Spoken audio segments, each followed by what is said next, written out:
So today's as in the last video lecture I have told you that we will take some good example of code optimization and we'll see how these blocks and your flow graph, how these things will work. So please class, means those who are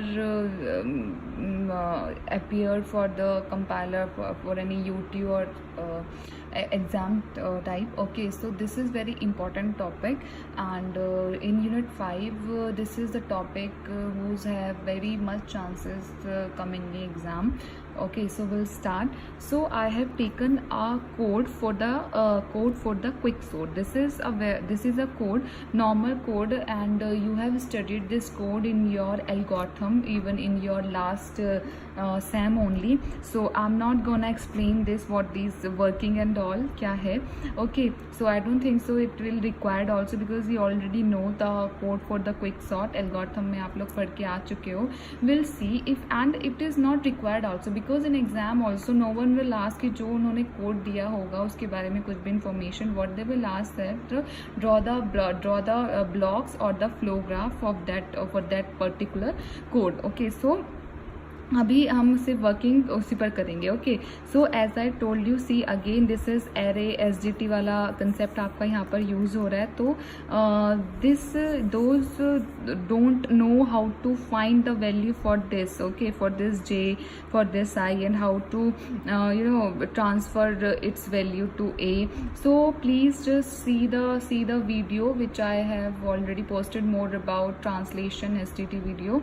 Okay, and that will be more easy. If you don't know, then it will be little quite difficult. Fine, so we'll start. This is the simple code. Okay, we'll see one by one. First of all, the main thing what we'll do is we will construct the 3 address code. There are 3 steps. First of all, आपको अपना 3 address code में जो आपका code given है उसको 3 address code में convert करना होगा. After that, after converting that, you need to find the readers and all, and based on that you will make the blocks, and after that the flow graph. Okay, so we'll start. As you all know, will declaration हम लोग नहीं करते. will come directly to the जो भी आपका main है. ठीक है, main जो आपका है will come to that only. Okay, so we'll see here that basically the code आपका जो करने वाला है वो यहीं से शुरू हो रहा है.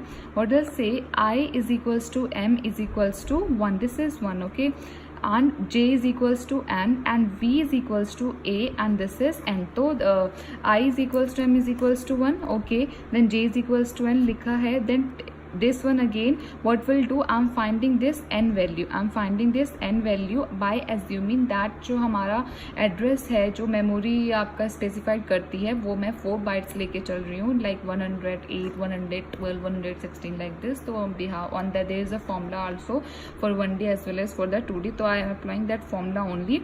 okay, so what I let t1 is equals to 4 into n.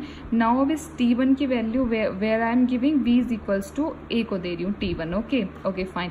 now this is, see, एक चीज अगेन मैं आपको बोल रही हूँ, डोंट सी कि मैम ने b1 b2 b3 b4 क्या लिखा हुआ है. Okay, just try to relate step by step. अभी डोंट यू थिंक ये एरोस क्या है, अभी हमें कुछ नहीं पता है. जस्ट एज्यूम कि हमें सिर्फ ये कोड एक बार देखना है. We don't know, don't worry about ये क्या आपका b1 क्या है, b2 क्या है, b3 क्या है. Don't worry about that. Okay, so again then while 1 do I is equal to I plus 1. so I is equal to I plus 1. then again there is while a I is less than v. okay, तो again I की value हमने निकाली, t2 is equal to 4 into I. then t3 क्या किया, what I did it, that is t2. ये same वही process है. And then मैंने कंपेरिजन जो इसकी कंडीशन थी वो यहाँ पे लगा दी कि अगर मेरा जो ये t3 होता है, because t3 is that value a t2. Okay, ये वाली वैल्यू अगर लेस देन है v से, तो अभी now just skip this thing, please skip this thing, go to, because see जब हम एक कंडीशन लगाते हैं देयर आर 2 थिंग्स. एक तो हमारा अगर ये फॉल्स हुआ तब हम कहाँ जाएंगे. तो ये जो है ये मैं वो कंडीशन यू कैन से कि अगर ये मेरा ट्रू होता है तो व्हाट आई एम डू, या एक कंडीशन जब अगर ये फॉल्स होता है तो what I will do. Okay, so if this is the condition, okay, तो अगर ये कंडीशन आपका ट्रू रहता है तो गो टू 5, अगेन मैं इसी को प्रोसेस करूंगी एंड अदरवाइज डू। अब हम जे वाला देखेंगे, j is equals to j minus 1 same while.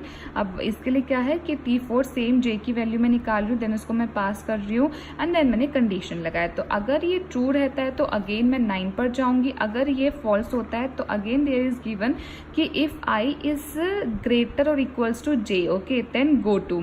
Same चीज अप्लाई होगी कि अगर ये मेरा फॉल्स हो जाता है तो वेयर आई एम गोइंग, ठीक है, where I am going, because see अगर आप इस पूरे उसको देखोगे तो हाउ इट इज दिस कि वाइल अगर आपका आई जे की कंडीशन है तो आई जे की आपने कंडीशन लगा दी, आई के लिए ये है, जे के लिए क्या, देन आपका नेक्स्ट में इफ में क्या हो रहा है, कंपेयर है कि अगर आई का जो वैल्यू है ग्रेटर है मेरा जे से, तो ब्रेक का मतलब क्या होता है, ब्रेक का मतलब आउट ऑफ द लूप, आप लूप से बाहर आ जाएंगे। एंड ये जो आप जब लूप से बाहर आएंगे, ठीक है, when you come out of the loop, then आप ये वाला अपना अप्लाई करेंगे, ठीक है, okay, if you are coming out of the loop, okay.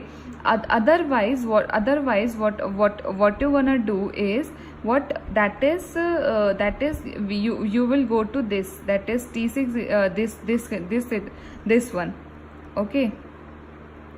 पहले हम x के लगाएंगे and then this one, if I is less than equal to j, break will come out of the loop, okay, then हम ये वाला चलाएंगे, ठीक है, दिस वन।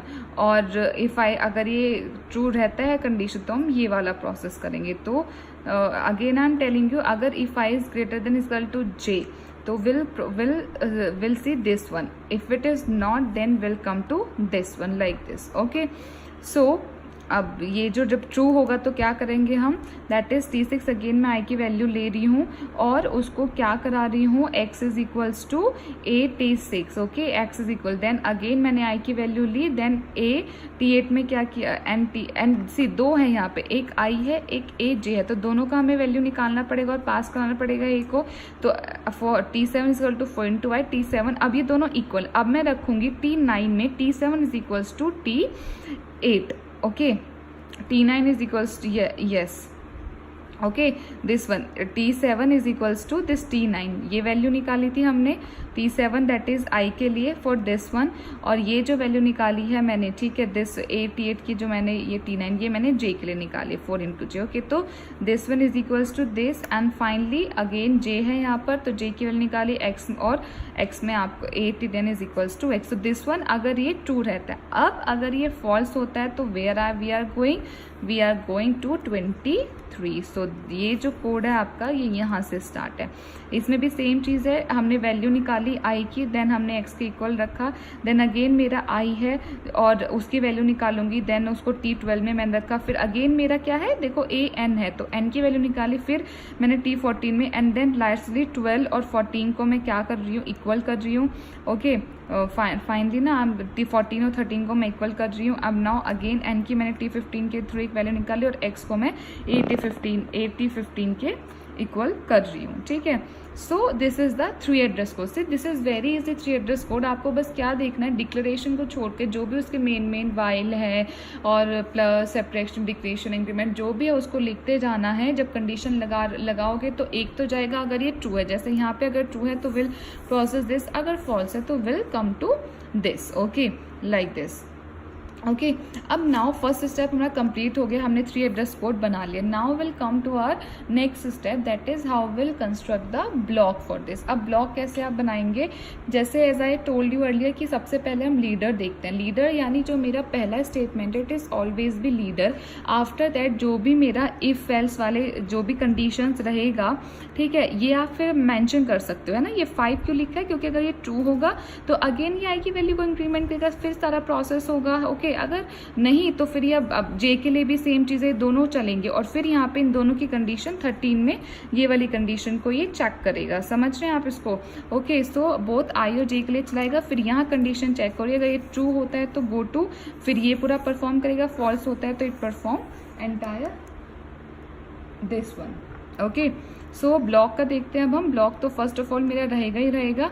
अब सेकंड मेरा क्या होगा, अभी फिफ्थ नहीं है। फिफ्थ कब आया, जब हमने 8 को, if situation I that means this is my second block, but ये कह रहा है कि go to 5, that means now ये कहाँ जा रहा है, गो टू 5। तो अब नाउ 5, ठीक है, पहला आपका ये वाला हो गया। अब ये कब कहाँ तक एलिमेंट लेगा, जब तक इसको नेक्स्ट लीडर नहीं मिलता। नेक्स्ट लीडर क्या आ गया, 5, तो now it will be again. अब ये कहाँ तक लेगा, जब तक उसको क्या नहीं मिल जाता, नेक्स्ट आपका इफ वाले सिचुएशन नहीं मिल जाती है यहाँ तक। Then J equal to JIT4, फिर आपका अब है इफ यहाँ, और ये क्या बोल रहा है कि sorry there if T5 is less than go to 9, तो 9 है। देन अगेन यहाँ से हमारा शुरू होगा यहाँ तक, ये इसको लेके चलेगा। क्यों, क्योंकि ये एक्चुअली हमारा था हेड, पर इसने कहा गो टू 9, तो दैट्स वाई स्टार्टिंग ये है और एंडिंग ये है रहेगी हमारी। Don't confuse, students are very confuse while doing this, because क्या करते हैं ना कि वो इसको मतलब यहाँ मतलब they do such many types of mistakes, तो don't get misunderstand it start here and end here. Then है if I then go to 23, तो अब yes it will be a leader, but what is saying कि go to 23। सो देखो अभी गो to 23, अगर ये ऊपर जा रहा होता तो ठीक है, बट लेकिन ये क्या है, गो टू 23, दैट मीन्स क्या कि ये मेरा क्या रहेगा, लीडर रहेगा। अब सब जब तक ये लीडर रहेगा, जब तक इसको नेक्स्ट सिचुएशन नहीं मिल जाती, ठीक है। नेक्स्ट सिचुएशन कहाँ है, इफ एल्स वाले सिचुएशन अगर आप देखेंगे, सो ये तो आपका लीडर रहेगा ही, क्योंकि तो 23 लीडर था, तो दैट मीन्स यहाँ से लेके इसमें सारे ये आएंगे गो टू 5 तक, ठीक है। And then this one at last तक, क्योंकि यहाँ पे कोई इफ एल्स वाला सिचुएशन नहीं है, कोई गो टू नहीं है। So in this way will find the you can say block हम बनाते हैं, ठीक है। अब ब्लॉक के बाद मैंने इसको थोड़ा नीट एंड क्लीन वे में इधर भी लिखा है, तो यू कैन बेटर। पहला ब्लॉक हमारा ये बना था, देन दूसरा मेरा ये 5 वाला पॉइंट है, गो टू। अब जहाँ 5 था दैट मीन्स 5 वाला किसके अंदर आ रहा है, B2 के अंदर है, तो मैंने इसको यहाँ पे चेंज कर लिया, मैंने यहाँ पे B2 लिख दिया है। 9 वाला किसके अंदर आ रहा है, 9 देखें तो B3 के अंदर है, तो मैंने यहाँ पे B3 लिखा है। अब आप देखें गो टू 23 किसके अंदर आ रहा है, B6 के अंदर आ रहा है, तो मैंने यहाँ पर B6 लिखा है। देन B5 की, क्योंकि सी ये आपका क्या था कि ये इसके बाद था, ये जो सिचुएशन है, एक इसमें ट्रू की सिचुएशन थी, एक फॉल्स की सिचुएशन से, that's why right like this, और जो इसका कोड था मैंने लिख दिया। अब आप एक चीज देखेंगे इस कोड में, ठीक है, B5 अगर आप देखो, B5 क्या बोल रहा है, गो टू 5। 5 कौन से ब्लॉक में था, यहाँ पर था गो टू 5। 5 है कौन से ब्लॉक में, B2, यानी इस ब्लॉक का जो फ्लो रहेगा वो कहाँ रहेगा आपका, दैट इज B2 के लिए रहेगा। Getting my point, flow graph जो आप बनाते हैं, ठीक है, ये B2 पे जाएगा। जब ये परफॉर्म कर देगा सब कुछ, तो ये क्या B5 क्या कह रहा है कि परफॉर्म होने के बाद ये कहाँ जाएगा, it went to the go to यहाँ 5 पे जाएगा। फिर ये दोनों की वैल्यूज को क्या करेगा, इंक्रीमेंट करेगा, फिर इसको दोबारा से क्या करेगा, इसको कंपेयर करेगा, एंड फिर ये परफॉर्म करेगा।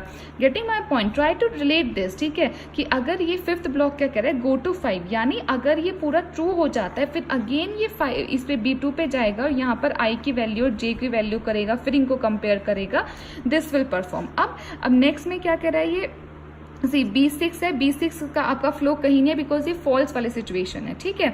नेक्स्ट हम देखते हैं इसमें B4 में देखते हैं, B4 कह रहा है B6, okay, go to B6, तो गो टू B6, ओके। नेक्स्ट चीज अगर हम देखें, यस दिस वन, अब ये कह रहा है गो टू 9, क्या है B3, यानी ये अपने ऊपर क्या बनाएगा, एक सेल्फ, यानी अगर हम इसको देखें, J वाले ब्लॉक को देखें, तो व्हाट विल से कि अगर ये ट्रू रहेगा तो ये अपना सेल्फ उसको मतलब दोबारा से करेगा, अदरवाइज क्या जाएगा, जब एक बार कंडीशन ट्रू हो जाएगी ये यहाँ पर आ जाएगी, 5 equals to J, go to B6। Same इसी के लिए है कि अगर ये जब तक ये वाली कंडीशन ट्रू रहेगी ये सेल्फ रूप में रहेगा, otherwise it comes to here J, फिर J परफॉर्म करेगा, यहाँ पर आएंगे, एंड देन ट्रू के लिए एंड फॉल्स के लिए। तो इन दिस वे आपका क्या रहता है, एक तरह से आपका फ्लो ग्राफ बनता है। This is the complete block के साथ आपका ये फ्लो ग्राफ है, okay. So hope this concept is very important and आपको समझ भी आया होगा।